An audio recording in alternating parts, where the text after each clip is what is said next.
إن الله وملائكته يصلون على النبي يا أيها الذين آمنوا صلوا عليه وسلموا تسليما اللهم صل على محمد وعلى آل محمد كما صليت على إبراهيم وعلى آل إبراهيم إنك حميد مجيد اللهم بارك على محمد وعلى آل محمد كما باركت على إبراهيم وعلى آل إبراهيم إنك حميد مجيد رب اشرح لي صدري ويسر لي أمري واحلل عقدة من لساني يفقهوا قولي واجعل لي وزيرا من أهلي رب لا تذرني فردا وأنت خير الوارثين سبحانك لا علم لنا إلا ما علمتنا إنك أنت العليم الحكيم اللهم إنا نسألك علما نافعا ورزقا طيبا وعملا متقبلا أما بعد فأعوذ بالله السميع العليم من الشيطان الرجيم بسم الله الرحمن الرحيم يا أيها الذين آمنوا اتقوا الله حق تقاته ولا تموتن إلا وأنتم مسلمون يا أيها الناس اتقوا ربكم الذي خلقكم من نفس واحدة وخلق منها زوجها وبث منهما رجالا كثيرا ونساء واتقوا الله الذي تساءلون به والأرحام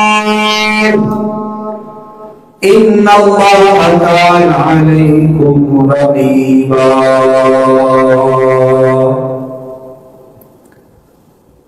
يا أيها الذين آمنوا اتقوا الله وقولوا قولا سديدا يصلح لكم أعمالكم ويغفر لكم ذنوبكم ومن يطع الله ورسوله فقد فاز فوزا عظيما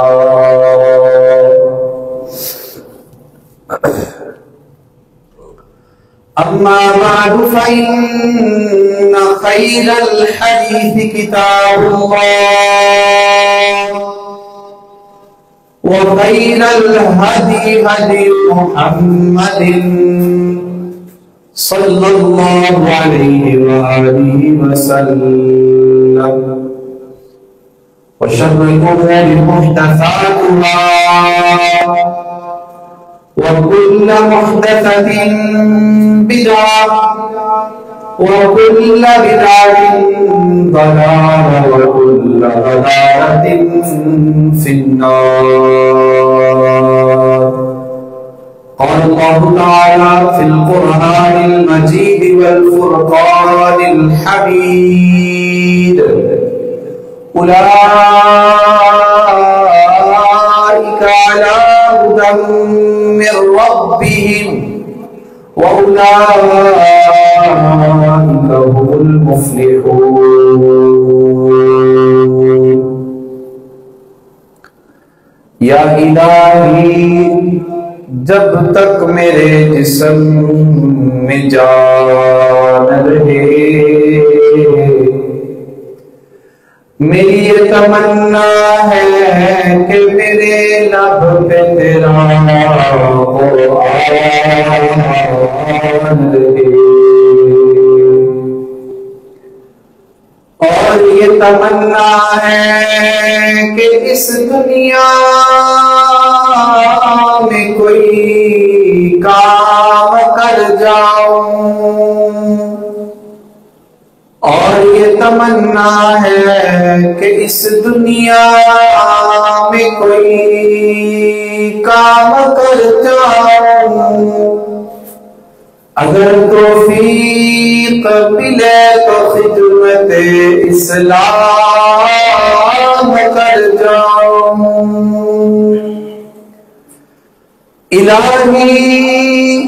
تو رحیم ہے، تو کریم ہے، تیری ذات مولا سب سے عظیم ہے، تو کرم اپنا عطا مولا، تو کرم اپنا عطا مولا،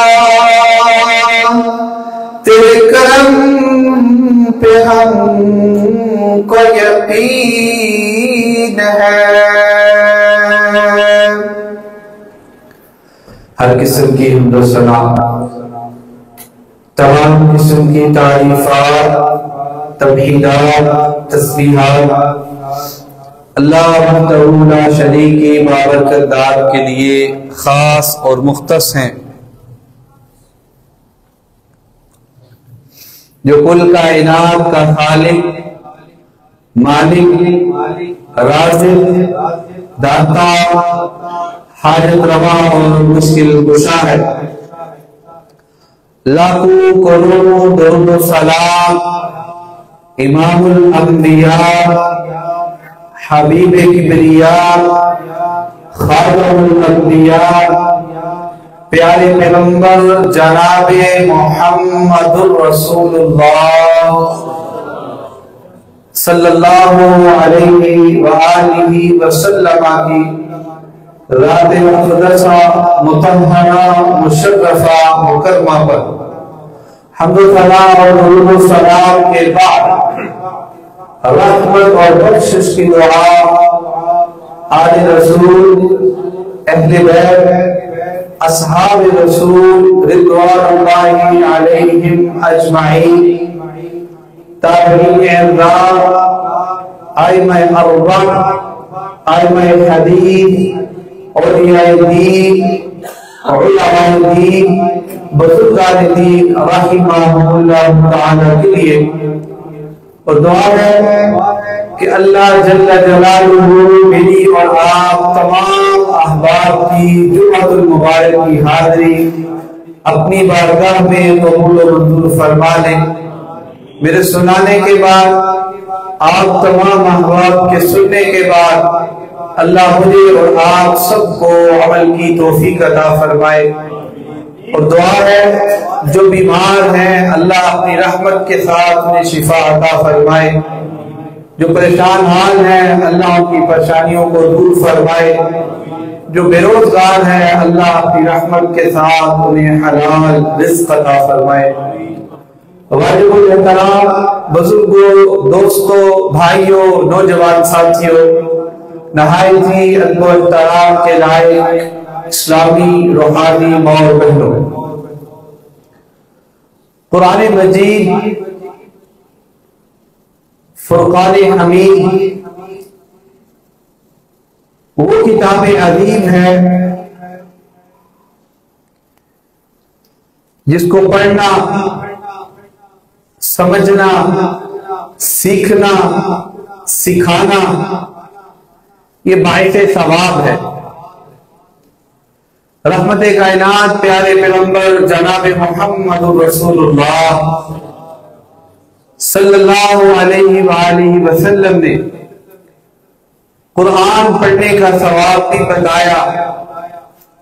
قرآن سیکھنے کا ثواب بھی بتایا، قرآن سکھلانے والے کی عظمت کو بھی بیان فرمایا۔ اب بندہ ذرا سوچے اور سمجھے کہ جس کو پڑھنا، جس کو سیکھنا، جس کو سکھانا یہ باعث ثواب ہے، تو اس کتاب عظیم کی اللہ رب العزت کے ہاں کتنی قدر و منزلت ہے۔ اور اس بات میں کوئی شک نہیں ہے، یہ اللہ رب العزت کا ہم پر بہت بڑا احسان ہے کہ جس رحمان نے مجھے اور آپ کو نبی کریم صلی اللہ علیہ وسلم کا امتی بنایا ہے، اور ہمیں وہ کتاب عطا فرمائی جس کی حفاظت کا ذمہ بھی رب رحمان نے خود اٹھایا ہے۔ یہ ہماری سعادت، یہ ہماری فضیلت، یہ ہمارا رتبہ جو اللہ رب العزت کی ذات نے قرآن مجید میں بیان فرمایا ہے، ہمیں اسے سمجھنا چاہیے اور اپنی اسی منزلت کو سمجھتے ہوئے ہمیں اس قرآن مجید کے ساتھ اپنے تعلق کو مضبوط کرنا چاہیے۔ جو شوق ہمارا ہے اس شوق کو مزید بڑھانا چاہیے، سیکھنے کے اعتبار سے، سکھانے کے اعتبار سے، سمجھنے کے اعتبار سے، سمجھانے کے اعتبار سے۔ اور آپ یہ بات بھی ذہن میں رکھیں، اللہ رب العزت کی ذات نے اس قرآن مجید کو نازل اس لیے فرمایا ہے۔ اللہ قرآن میں اس چیز کا تذکرہ فرماتے ہیں کہ شہر رمضان الذی انزل فیہ القرآن، اللہ نے پہلا مقصد بیان فرمایا ہدی للناس، ہدی للناس، کہ اس سے لوگ ہدایت حاصل کریں۔ اور پھر رب رحمان نے اسی جگہ پر فرمایا کہ ہم نے اس قرآن کو اس لیے بھی نازل فرمایا ہے کہ حق اور باطل کے درمیان فرق ہو سکے، سچی بات کیا ہے، جھوٹی بات کیا ہے، غلط عقیدہ کیا ہے، صحیح عقیدہ کیا ہے، صحیح عبادت کون سی ہے، غلط عبادت کون سی ہے، صحیح تجارت کون سی ہے، غلط تجارت کون سی ہے، قسم حلال کون سے ہیں، قسم حرام کون کون سے ہیں، رذائل اخلاق کون سے ہیں اور بہتر اخلاق کون کون سے ہیں۔ اللہ رب العزت کی ذات نے ان ساری چیزوں کا تذکرہ قرآن مجید میں کیا ہے۔ اور پھر اگر میرے اندر شوق ہے، میرے اندر ایمان ہے، میں چاہتا ہوں کہ میں اسلام کو سیکھوں، میں اسلام کو سمجھوں، میں اسلام کو پڑھوں، تو سب سے بہتر اور عمدہ کتاب یہ قرآن مجید ہے۔ اور اللہ رب العزت کی ذات نے قرآن مجید کی جگہ جگہ پر اس چیز کا تذکرہ کیا ہے کہ اس قرآن کو پڑھ کر تعقلون، تتفکرون، تہتدون، کہ غور فکر کرو، عقل حاصل کرو، اس سے ہدایت حاصل کرو۔ یہ چیز ہمیں بتاتی ہے کہ واقعتاً، حقیقتاً ایک مسلمان کا تعلق قرآن کے ساتھ مضبوط ہونا چاہیے۔ اور جتنا میرا اور آپ کا تعلق اس قرآن کے ساتھ مضبوط ہوگا، یہ ہم پچھلے 6-7 خطبات سے اس چیز کا تذکرہ کر رہے ہیں، اللہ رب العزت کی ذات اتنا ہی ہمیں دنیا کے اندر بھی مقام عطا فرمائیں گے، اور جب ہم اس دنیا کو چھوڑ کر جائیں گے اللہ پھر بھی مقام عطا فرمائیں گے، اور جب قبر میں جائیں گے یہ قرآن وہاں پر بھی کام آئے گا، اور جب انشاءاللہ اللہ کے دربار میں میدان محشر پہنچنا ہے تو یہ قرآن ہمارے حق میں سفارش بن کر آئے گا۔ رحمت کائنات صلی اللہ علیہ وسلم کی حدیث ہے، آپ صلی اللہ علیہ وسلم نے فرمایا کہ اس قرآن کو پڑھا کرو، اقرأ القرآن، اس قرآن کی تلاوت کیا کرو۔ کیوں؟ رحمت کائنات نے فرمایا کہ قیامت کے دن یہ ایک مومن کی حق میں سفارش کرے گا اور اللہ سے لڑے گا، اللہ سے بحث و مباحثہ کرے گا، اور اتنی دیر تک نبی صلی اللہ علیہ وسلم کی حدیث ہے یہ اللہ سے باتیں کرتا رہے گا جتنی دیر تک اللہ رحمان اس مومن بندے کی مغفرت فرما کے اسے جنت کا مہمان نہیں بنا۔ جب اس قرآن نے ہمارے حق میں اتنا بولنا ہے تو پھر اس دنیا کی زندگی کے اندر اس قرآن کے ساتھ میرا اور آپ کا تعلق مضبوط ہونا چاہیے، اور یہی مضبوط تعلق دنیا اور آخرت میں ہمیں کامیاب بنائے گا انشاءاللہ۔ ہم اس عنوان کو لے کر چل رہے ہیں کہ سورہ البقرہ کے اہم مضامین کون کون سے ہیں۔ اس میں سے کچھ مضامین کا ہم نے تذکرہ گزشتہ 2 خطبات میں کیا۔ پہلے خطبہ میں ہم نے سورہ البقرہ کی فضیلت، اس کی اہمیت کو بیان فرمایا، پھر اس کے ساتھ ایک مضمون کا تذکرہ کیا کہ یہ کتاب لا ریب کتاب ہے، اور اس کتاب سے صرف متقین لوگ ہی ہدایت یافتہ ہو سکتے ہیں۔ گزشتہ خطبے میں ہم نے متقین کی صفات پڑھی ہیں کہ اب ایمان والے، اللہ سے ڈرنے والے اور کامیاب لوگ کون کون سے۔ اس میں سے اللہ رب العزت کی ذات نے سورہ البقرہ میں بیان فرمایا، پہلی ان کی علامت الذین یؤمنون بالغیب، وہ لوگ جو غیب پر ایمان رکھتے ہیں۔ اب غیب پر ایمان کے حوالے سے ہم نے تفصیلی بات کی تھی۔ پھر وَيُقِيمُونَ الصَّلَاةَ، جو نماز کو قائم کرتے ہیں،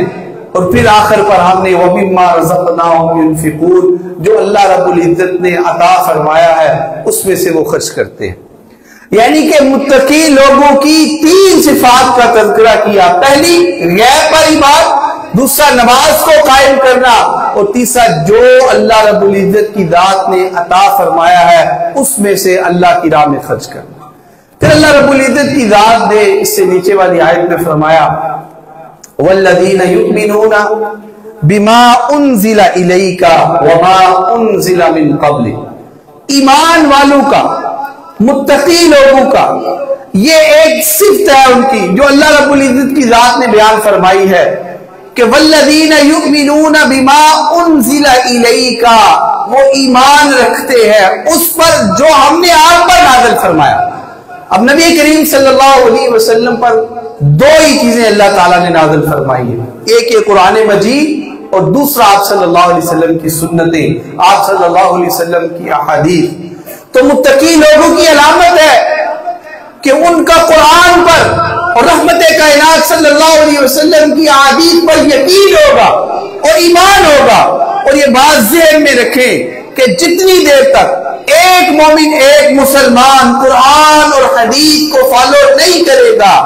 انہیں اپنا معبر اور اپنی زینت نہیں بنائے گا، اتنی دیر تک ایک مسلمان کسی بھی لحاظ سے کامیاب نہیں ہو سکتا۔ عقائد ہو، نظریات ہو، عبادات ہو، معاملات ہو، آئینی زندگی ہو، سیاسی زندگی ہو، ان سب کے لیے جہاں پہ قرآن ہماری رہنمائی فرماتا ہے وہاں پہ رحمت کائنات صلی اللہ علیہ وسلم کی احادیث بھی لازمی ہے۔ اور متقی لوگوں کی یہ صفت ہے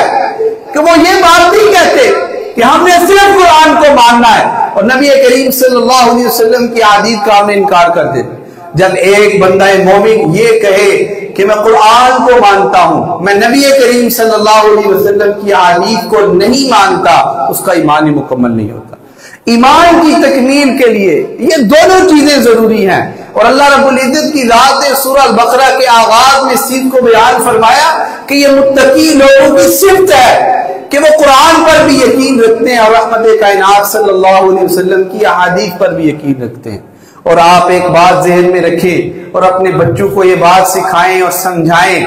آج کا دور انکار حدیث کا دور چل رہا ہے، اللہ تعالی ہمیں اس فتنے سے محفوظ رکھے۔ بہت سے لوگ یہ نظریہ پیش کرنے کی اور منوانے کی کوشش کرتے ہیں کہ رحمت کائنات صلی اللہ علیہ وسلم کی احادیث ضروری نہیں، صرف قرآن ہی ضروری ہے۔ تو آپ اپنے بچوں کو بتائیں، سمجھائیں کہ قرآن کو سمجھنے کے لیے نبی صلی اللہ علیہ وسلم کی احادیث ضروری ہے،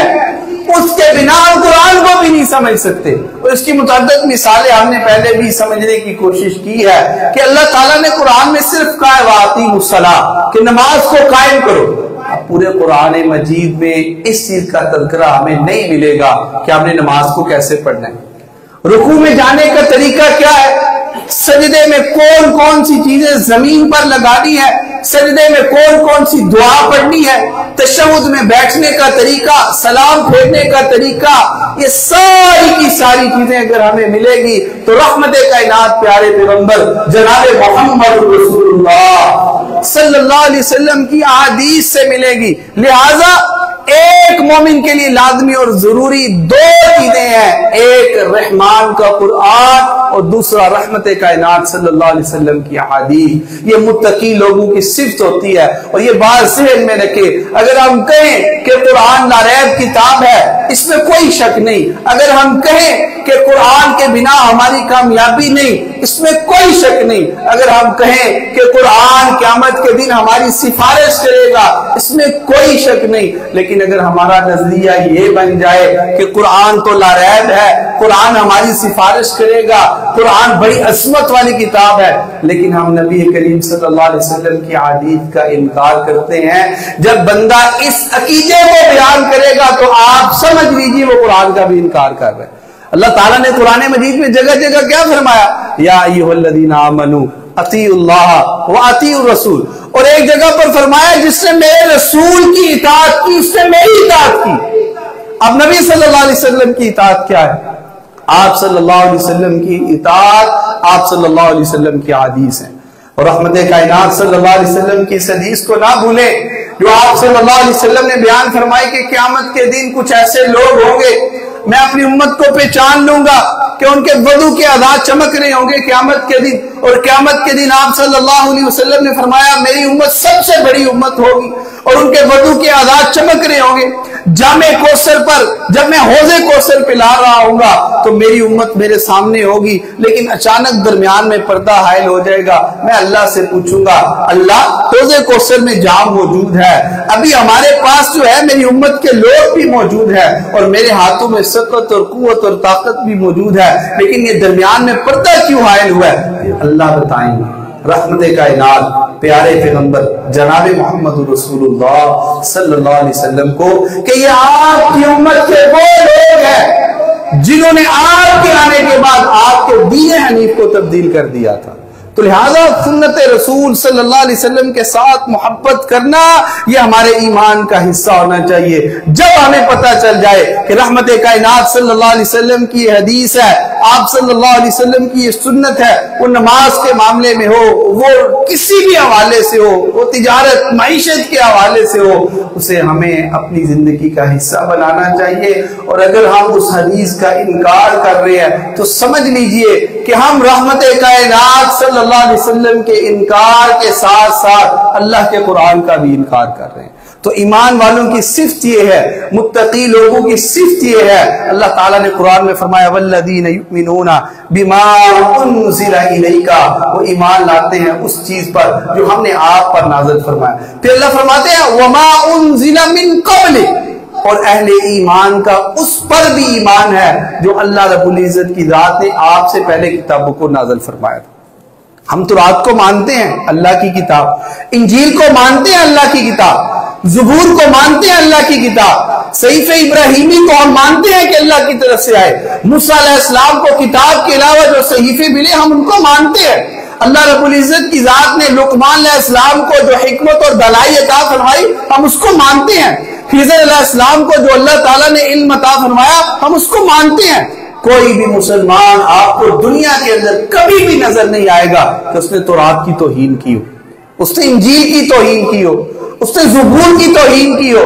اس نے ابراہیم علیہ السلام کے صحیفوں کی توہین کی ہو, اس نے موسیٰ علیہ السلام کے صحیفوں کی توہین کی ہو, یا اس نے انکار کیا ہو کہ لقمان علیہ السلام کو اللہ نے حکمت نہیں عطا فرمائی, خضر علیہ السلام کو اللہ تعالیٰ نے جو ہے وہ علم نہیں عطا فرمایا. کوئی بھی مسلمان اس بات کو بیان نہیں کرتا، بلکہ ہم کہتے ہیں کہ تورات بھی اللہ کی طرف سے، انجیل بھی اللہ کی طرف سے، زبور بھی اللہ کی طرف سے، جتنے صحیفے اللہ تعالیٰ نے نازل فرمائے یہ سارے اللہ کی طرف سے تھے، اور اللہ نے پہلے لوگوں کو جو حکمتیں اور جو دانائیاں عطا فرمائی تھی، جو علم عطا فرمایا تھا، وہ بھی اللہ کی طرف سے۔ لیکن ہم اس عقیدے کو بھی بیان فرمائیں گے کہ تورات، انجیل اور زبور کے اندر جو تحریف کاریاں ہو گئی ہیں وہ اللہ کی طرف سے نہیں ہوئی، بلکہ عیسائیوں نے کی، یہودیوں نے کی ہیں اس کے اندر تحریف، اور ان باتوں پر ہم اس وقت تک عمل نہیں کریں گے جب تک ان پر رحمت کائنات یا اللہ رب العزت کی ذات نے اپنے قرآن کے اندر اس کو بیان نہ فرما دیا۔ اب بہت سی چیزیں ایسی ہیں جو پہلی امتوں کے اندر موجود تھی اور ہم بھی کر رہے ہیں۔ مثال کے طور پر اللہ تعالیٰ نے قرآن میں کیا فرمایا؟ یا ایھا الذین آمنوا کتب علیکم الصیام کما کتب علی الذین من قبلکم، اے ایمان والو تم پر رمضان کے روزے فرض کر رہا ہوں جس طرح تم سے پہلے لوگوں پر فرض کیے گئے تھے۔ اور موسیٰ علیہ السلام کی آپ تاریخ کو پڑھیں، عیسیٰ علیہ السلام کے واقعات کو پڑھیں، یوسف علیہ السلام کے قصے کو پڑھیں، یعقوب علیہ السلام کے قصے کو پڑھیں، جتنے انبیاء کا تذکرہ قرآن مجید میں ملتا ہے، یا آپ تورات، انجیل، زبور اور قرآن مجید کی مشترکہ تعلیمات کو دیکھیں، اس میں عقیدہ ملے گا، اس میں ایمان ملے گا، اس میں آخرت پر جو ہے یقین کا ملے گا، اس میں اس چیز کا علم بھی ملتا ہے۔ اللہ تعالیٰ نے تورات میں بھی اس چیز کا تذکرہ کیا، زبور اور انجیل میں بھی اس چیز کا تذکرہ کیا کہ ایک پیغمبر ایسے آئیں گے جن کا نام احمد ہوگا، جن کا نام محمد صلی اللہ علیہ وسلم ہوگا، جو کھجوروں والے شہر میں تشریف لائیں گے، اور تمام انبیاء نے اس چیز کی تعلیم دی ہے کہ جب بھی وہ تشریف لے آئیں گے ہم اپنی کتاب کو بھی چھوڑ دیں گے، ہم اپنی شریعت کو بھی چھوڑ دیں گے۔ لہذا جتنی پہلی آسمانی کتابیں ہیں ایک مسلمان کبھی ان کی توہین نہیں کرے گا، لیکن جو باتیں اللہ تعالیٰ نے اس میں بیان فرمائی ہیں، اس میں جو تحریف کاریاں، جو تبدیلیاں ہو گئی ہیں، بلکہ اللہ رب العزت کی ذات نے تمام شریعتوں کو ختم کر دیا۔ اللہ قرآن میں کیا فرماتے ہیں کہ ہم نے اسلام سے پہلے جتنے مذاہب تھے ان کو ختم کر دیا، اب اللہ کے ہاں صرف اور صرف دین اسلام ہے، اور اللہ قبول بھی اسلام کو کریں گے۔ اب اگر بندہ یہودی مرتا ہے، عیسائی مرتا ہے، وہ بے دین مر رہا ہے، اس کا کوئی دین نہیں، یہودیت پر مر رہا ہے، عیسائیت پر مر رہا ہے، اس کی کامیابی نہیں ہوگی جب تک ایک بندے نے اشہد ان لا الہ الا اللہ وحدہ لا شریک لہ واشہد ان محمدا عبدہ ورسولہ کا اقرار نہیں کرنا، پھر قرآن کو نہیں ماننا، پھر اللہ پر ایمان، فرشتوں پر ایمان، تمام رسولوں اور تمام آسمانی کتابوں پر ایمان نہیں لے کر آنا، اس وقت تک ایک بندے کی کامیابی ممکن نہیں ہے۔ تو لہذا ہم قرآن اور نبی کریم صلی اللہ علیہ وسلم کی سنت کو اپنا اوڑھنا اور بچھونا ماننے کے ساتھ ساتھ جتنی آسمانی کتابیں اللہ تعالیٰ نے پہلے نازل فرمائی ہیں ہم ان کی تکریم کرتے ہیں، ان کی توقیر کرتے ہیں، ان کی عزت کرتے ہیں، لیکن ان کتابوں میں جو باتیں بیان ہوئی ہیں صرف ان باتوں پر عمل کریں گے جن کی وضاحت رحمت کائنات صلی اللہ علیہ وسلم نے فرمائی۔ مثال کے طور پر پہلی ساری امتیں روزہ جس طرح رکھتی تھی، طواف بھی کرتی تھی، وہ حج بھی کرنے آتے تھے، قربانی کا تصور بھی موجود تھا۔ آدم علیہ السلام کی قربانی کا واقعہ ہمیں قرآن کے اندر ملتا ہے جو ان کے بیٹے حابیل اور قابیل نے کیا تھا۔ تو لہٰذا وہ جتنی عبادات تھی، یہ صفا مروہ پہ جو سعی ہوتی ہے حضرت علیہ السلام نے سب سے پہلے کی تھی، لیکن ہم کہتے ہیں کہ سنت ان کی تھی، شروع ان نے کیا، لیکن اب طریقہ ہم رحمت کائنات صلی اللہ علیہ وسلم کا اپنائیں گے۔ اگر ہم کہیں کہ انہوں نے کیا تھا اور انہی کے طریقے پر چلیں گے، یہ ممکن ہی نہیں ہے، ہمارے پاس وہ علم بھی نہیں ہے، لیکن رحمت کائنات صلی اللہ علیہ وسلم نے بتا دیا صفا سے شروع کرنا ہے، مروہ پہ جانا ہے، صفا کے درمیان یہ کرنا ہے، جب مروہ کی طرف جا رہے ہیں ان دعاؤں کو پڑھنا ہے، پھر واپس آ رہے ہیں وہاں کھڑے ہو کر یہ کام کرنا ہے، پھر جب مروہ سے صفا کی طرف آ رہے ہیں درمیان میں یہ کام کرنا ہے، جب دوبارہ صفا پر پہنچیں گے اس کام کو کرنا ہے۔ رحمت کائنات صلی اللہ علیہ وسلم نے سارے طریقے ہمیں بتا دیے۔ تو ایمان والوں کی، متقی لوگوں کی علامت جہاں پر غیب پر ایمان ہے، جہاں پر نماز کو قائم کرنا ہے، جہاں پر اللہ کی راہ میں خرچ کرنا ہے، وہاں پر قرآن اور حدیث اور جتنی پہلی آسمانی کتابیں ہیں ان کو تسلیم کرنا بھی ضروری ہے۔ اور پھر اللہ رب العزت کی ذات نے سورہ البقرہ کی پہلی آیات میں آخرت پر فرمایا وَبِالْآخِرَةِ هُمْ يُوقِنُونَ، وہ آخرت پر یقین رکھتے ہیں، ان کا آخرت پر یقین ہوگا۔ آج ہمارا تو نہیں آخرت پر یقین ہے۔ اگر سچی بات ہے ہم اس بات کو صحیح طریقے کے ساتھ سمجھ لیں کہ ایک دن جب اللہ کا حکم آ گیا میں نے اس دنیا سے چلے جانا ہے، میں ساری برائیوں کو چھوڑ دوں، چلے چھوڑوں نہ، کوشش تو کروں گا نا کم از کم، پہلے بے نماز تھا، کوشش کروں گا جب مجھے اس چیز کا علم ہو کہ پتہ نہیں کب میرے پاس موت نے آ جانا، میں اس چیز کی کوشش کر سکتا ہوں کہ میں نماز کو پڑھنا شروع کر دوں۔ وَبِالْآخِرَةِ هُمْ يُوقِنُونَ، اگر میں جھوٹ بولتا ہوں، میں چغل خوری کرتا ہوں، میں بد زبان ہوں، میرے اندر ایسی خرابیاں اور خامیاں ہیں جن کو اللہ نہیں پسند فرماتے، جو اللہ کے احکامات کے خلاف ہے، جو رسول اللہ صلی اللہ علیہ وسلم کی تعلیمات کے خلاف ہے، تو جب میرا یہ عقیدہ اور نظریہ مضبوط ہو جائے گا کہ وَبِالْآخِرَةِ هُمْ يُوقِنُونَ، کہ وہ آخرت پر یقین رکھتے ہیں، پھر یقینی طور پر میرے اندر تبدیلی آئے۔ اس کی مثال رحمت کائنات صلی اللہ علیہ وسلم نے دی ہے۔ آپ نے فرمایا حضرت موسیٰ علیہ السلام نا، جب اللہ تعالیٰ نے فرعون سے نجات دی تھی تو وادی صحرا سینا میں چلے گئے تھے اپنی قوم کو لے کر، اس دریا سمندر سے نکل کر، تو پھر اس کے بعد اللہ تعالیٰ نے حضرت موسیٰ علیہ السلام کو کوہ طور پر بلایا تھا۔ رحمت کائنات بیان فرماتے ہیں کہ جب موسیٰ علیہ السلام 40 دنوں کے بعد، یہ سورہ بقرہ میں بیان ہوا ہے،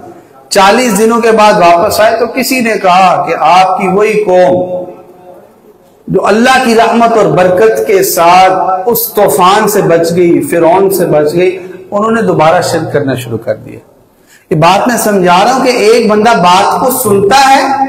اور اس کا ایکشن کیا ہوتا ہے، اور پھر جب اس کو دیکھ لیتا ہے پھر اس کا ایکشن کیا ہوتا ہے۔ تو موسیٰ علیہ السلام نے کسی سے سنا کہ آپ کی قوم نے دوبارہ شرک کو شروع کر دیا، آپ کی قوم نے دوبارہ گائے کے بچھڑے کی عبادت شروع کر دی ہے۔ تو جب موسیٰ علیہ السلام نے اس چیز کو سنا تو اس کو سنا کر دیا، لیکن جب موسیٰ علیہ السلام اپنی قوم کے پاس پہنچے اور واقعتاً دیکھا کہ اللہ کو چھوڑ کر وہ گائے کے آگے جو ہے وہ سجدہ ریز ہو رہے ہیں، تو موسیٰ علیہ السلام کے پاس جو تختیاں تھی وہ موسیٰ علیہ السلام نے نیچے گرا دی۔ یہ آپ صلی اللہ علیہ وسلم نے کس چیز کی مثال دی ہے؟ آپ نے فرمایا بندہ ایک چیز کو سنتا ہے، اس پہ انسان کا عمل اور ہوتا ہے، بندہ ایک چیز کو دیکھے، اپنے ہاتھ سے کرے، اس کا عمل اور ہوتا ہے۔ وَبِالْآخِرَةِ هُمْ يُوقِنُونَ کی آپ صلی اللہ علیہ وسلم نے یہ مثال دی ہے کہ ہم نے کتنے ہی مردوں کو اپنے ہاتھوں سے دفنایا ہے، کتنے ہی مردوں کو ہم نے اپنے ہاتھوں سے غسل دیا ہے، کتنوں پر ہم نے کفن چڑھایا، کتنوں کو اپنے کندھوں پر اٹھا کر جنازہ گاہ تک لے کر گئے، اور جنازہ گاہ سے اٹھا کر قبر پر لے کر گئے، اور پھر قبر پر ہم نے وہاں پہ رکھ کر، باپ ہے تو وہ بیٹے کو اٹھا رہا ہے، بیٹا ہے تو باپ کو اٹھا رہا ہے، بیٹا ہے تو ماں کو اٹھا رہا ہے، بھائی ہے تو بھائی کو اٹھا رہا ہے، اپنے ہاتھوں سے اٹھا کر زمین بوس کر رہا ہے اور منو مٹی اس کے اوپر گرا رہا ہے۔ اور اللہ فرماتے ہیں، رحمت کائنات صلی اللہ علیہ وسلم فرماتے ہیں کہ اگر پھر بھی آخرت پر یقین نہیں آتا تو پھر اپنے ایمان کو دیکھ لو۔ ہم نے کتنے مردوں کو غسل دیا ہے، ہم نے کفن پہنائے، جنازے پڑھے، جنازے کے پیچھے چلے، قبر کے اندر ڈالا، اوپر مٹی کو ڈالا اور دفنا کر واپس آ گئے۔ اور اگر پھر بھی آخرت پر یقین ہمارا زندہ نہیں ہوا تو ہمیں اپنے ایمان کی فکر کرنی چاہیے۔ اللہ تعالیٰ قرآن میں فرما رہے ہیں کہ وَبِالْآخِرَةِ هُمْ يُوقِنُونَ، وہ آخرت پر یقین رکھتے ہیں۔ اور ایک اور بات نوجوانوں کو اور آپ بھائیوں کے علم میں کر دوں کہ آج معاشرے کے اندر ایسے لوگ بھی آگے ہیں جو آخرت کے انکاری ہیں،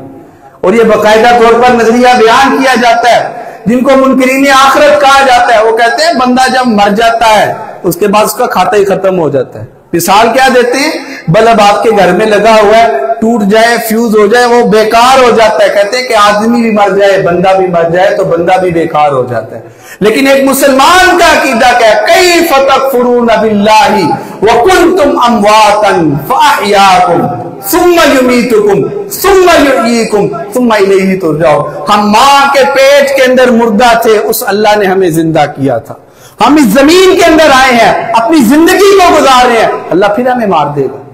پھر ہم مر جائیں گے، پھر قبر کے اندر چلے جائیں گے، پھر اللہ دوبارہ پھر اللہ تعالیٰ کی طرف چل کر جائیں گے۔ ایک مسلمان کا عقیدہ اور نظریہ یہ۔ حضرت ابراہیم علیہ السلام نے بھی کہا تھا اللہ تعالیٰ سے، سورہ بقرہ کے اندر ہی بیان ہے کہ اللہ آپ مردے کو کیسے زندہ کریں گے؟ اللہ نے کہا ابراہیم کیا تمہارا ایمان نہیں ہے؟ اللہ ایمان تو ہے لیکن تسکین قلب کے لیے آپ سے سوال کر رہا ہوں۔ تو اللہ نے کہا چند پرندوں کو پکڑو، ان کا گوشت بناؤ اور ان کو ایک پہاڑی کے اوپر رکھ دو، پھر بلانا ان کو، جب وہ گوشت مل کر پرندہ بنے، اس کے ٹکڑے سے انسانی جسامت بنی، اور انسانی جسامت بننے کے بعد اللہ تعالیٰ نے اس کے اندر روح کو پھونکا ہے۔ اللہ کے لیے جب یہ مشکل نہیں کہ ایک لوتڑے سے بندے کو بنا سکتا ہے تو ہڈیوں سے اللہ انسان نہیں بنا سکتا؟ تو ہم نے کبھی بھی اپنا عقیدہ یہ نہیں رکھنا جو منکرین آخرت کا نظریہ اور عقیدہ ہے. جس اللہ نے ہمیں پہلی دفعہ پیدا فرمایا وہ اللہ ہمیں دوبارہ بھی زندہ کر سکتا ہے, اور ہمارا عقیدہ اور نظریہ بھی یہی ہے. اللہ نے قرآن مجید میں جگہ جگہ اس چیز کا تذکرہ کیا ہے کہ وہ آخرت پر یقین رکھتے ہیں, ان کا آخرت پر ایمان ہے. اور باقاعدہ طور پر قبر میں جو ہم سے سوال ہونے ہیں, یہ قبر کے اندر زندہ ہوں گے تو سوالوں کا جواب دینا ہے, یا بندہ مرا پڑا ہوتا ہے اور اسی سوالوں کا جواب دے دے. اور پھر جو بیان کیا جاتا ہے کہ قیامت کے دن حوض کوثر کا ہم نے جام پینا ہے, ہم نے جنت کے اندر جانا ہے, ہم مرے ہوں گے دوبارہ زندہ ہوں گے, ہماری ہڈیوں پہ ماس آئے گا, روح آئے گی, دوبارہ اٹھ کر ہم میدان محشر میں جمع ہوں گے اور اللہ کو حساب و کتاب دیں گے, پھر ہی ہم نے جنت اور جہنم کے اندر جانا ہے.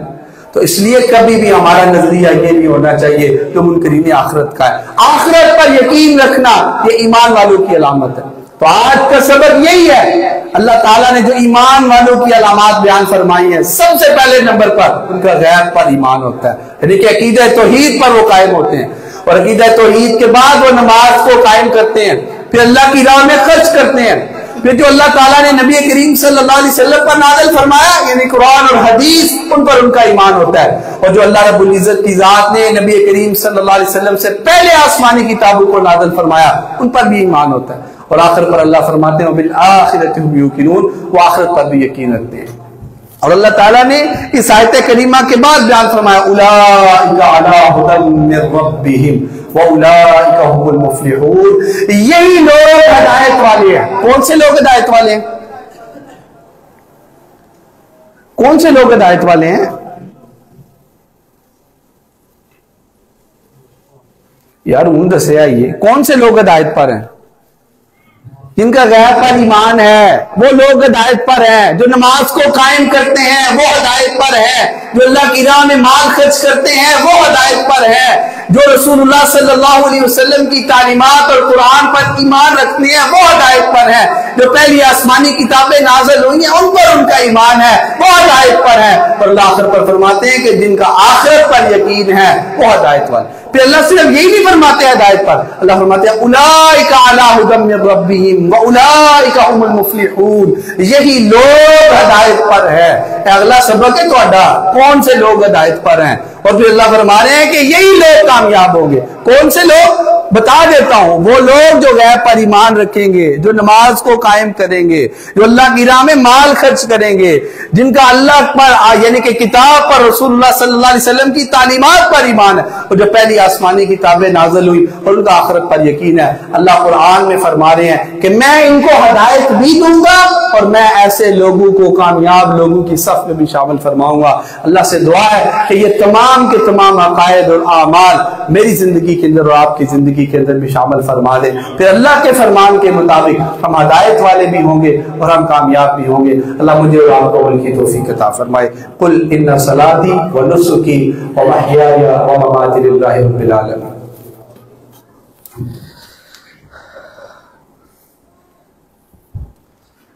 ان الحمد لله نحمده ونستعينه ونستغفره ونؤمن به ونتوكل عليه ونعوذ بالله من شرور انفسنا ومن سيئات اعمالنا, من يهده الله فلا مضل له ومن يضلل فلا هادي له, واشهد ان لا اله الا الله وحده لا شريك له, واشهد ان محمدا عبده ورسوله. اللهم صل على محمد وعلى ال محمد كما صليت على ابراهيم وعلى ال ابراهيم انك حميد مجيد. اللهم بارك على محمد وعلى آل محمد كما باركت على إبراهيم وعلى آل إبراهيم إنك حميد مجيد. أما بعد فأعوذ بالله السميع العليم من الشيطان الرجيم. بسم الله الرحمن الرحيم. يا أيها الذين آمنوا اتقوا الله حق تقاته ولا تموتن إلا وأنتم مسلمون. يا أيها الذين آمنوا اتقوا الله وقولوا قولا سديدا يصلح لكم أعمالكم ويغفر لكم ذنوبكم ومن يطع الله ورسوله فقد فاز فوزا عظيما. أما بعد فإن خير الحديث كتاب الله وخير الهدي هدي محمد صلى الله عليه وآله وسلم, وشر الأمور محدثاتها وكل محدثة بدعة وكل بدعة ضلالة وكل ضلالة في النار. ربنا ظلمنا أنفسنا وإن لم تغفر لنا وترحمنا لنكونن من الخاسرين. ربنا فاغفر لنا ذنوبنا وكفر عنا سيئاتنا وتوفنا مع الأبرار. ربنا هب لنا من أزواجنا وذرياتنا قرة أعين واجعلنا للمتقين إماما. اللهم اشف مرضانا ومرضى المسلمين. اللهم اشف مرضانا ومرضى المسلمين. اللهم إنا نسألك فعل الخيرات وترك المنكرات وحب المساكين. اللهم إنا نسألك الهدى والتقى والعفاف والغنى.